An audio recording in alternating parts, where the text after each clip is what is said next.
Muy bien, para demostrar los niveles de densidad, ¿sí? Nosotros dijimos que arbitrariamente el número 0, ¿sí? Está dado por el agua, ¿sí? Donde nosotros tenemos un valor más 1000, ¿sí? Llegando al hueso compacto, ¿sí? O el metal, y del menos 1000 que conocemos el aire, ¿sí? El aire se ubica en el menos 1000 y vemos que acercándose al 0, ¿sí? Están todas las estructuras del pulmón.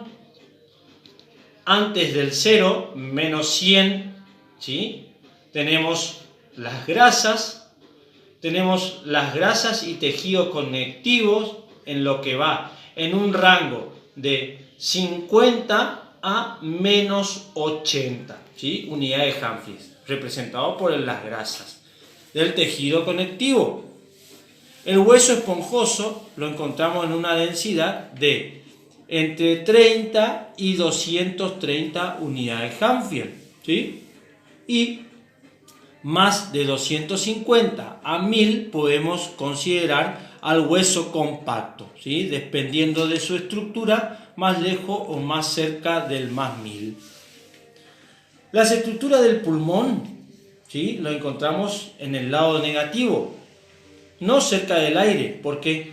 Porque el pulmón es un parénquima, ¿sí? Que tiene... ¿Por qué decimos parénquima? El parénquima se refiere a un órgano que, si nosotros le damos un corte transversal, le damos un corte anatómico, ¿sí? A la mitad del órgano, vamos a ver que por dentro vamos a observar todas las estructuras del pulmón. A eso llamamos parénquima. Documentación de las distintas ventanas. Es otra de las reglas de lectura de tomografía. Para la visualización o documentación de las imágenes se pueden realizar correcciones de ventana. Por ejemplo, para examinar el mediastino y los tejidos blandos de la pared torácica, la ventana se ajusta de forma que los músculos, los vasos sanguíneos y las grasas sean representados con claridad en la escala de grises. Debemos tener siempre presente estos aspectos técnicos, lo cual implica que el radiólogo debe realizar cuidadosamente las imágenes en pantalla si no quiere pasar por alto hallazgo patológico. Para la corrección de ventanas, nosotros conocemos ventanas de partes blandas, ventana de pulmón, ventana de cerebro y la ventana de hueso. La ventana de partes blandas se centra en 50 unidades Hanfield, con una anchura de más o menos 350 unidades Hanfield. El resultado es una imagen con valores de densidad desde los menos 125 unidades Hanfield hasta los 225 unidades Hanfield. ¿Cómo representamos esto?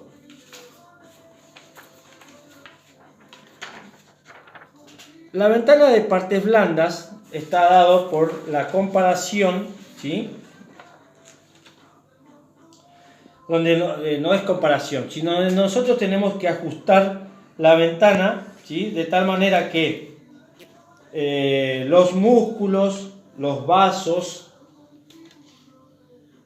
¿sí? Los músculos, los vasos y parte de la pared torácica se encuentren en un mismo nivel de densidad. Por ejemplo, nosotros para una ventana de partes blandas tendríamos que los músculos, ¿sí? Las arterias, venas, ¿sí? Arterias, músculo, grasa, ¿sí? Tener que todo tener en un nivel de densidad adecuado para poder visualizar las partes blandas.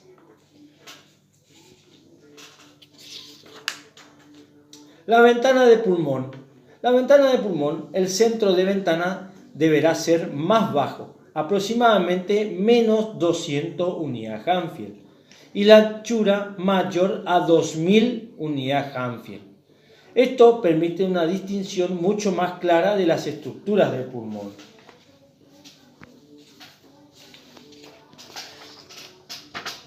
En una ventana de pulmón, ¿sí? Nosotros vamos a tener esta clasificación de estructura, ¿sí? Nosotros la podemos visualizar en una imagen real de tomografía de otra manera. Como esto es una copia, no se puede visualizar. Pero bien, lo que yo quiero definir es estas pequeñas estructuras que nosotros vemos, son las estructuras que vamos a visualizar con la ventana de pulmón, donde el predominio o mi centro de ventana está por debajo del 0. ¿Sí? Nosotros lo consideramos menos 200. ¿Sí? ¿Por qué el ancho de ventana se extiende tanto? Porque lo que yo quiero ver es esas estructuras de bajas densidades. La ventana de cerebro.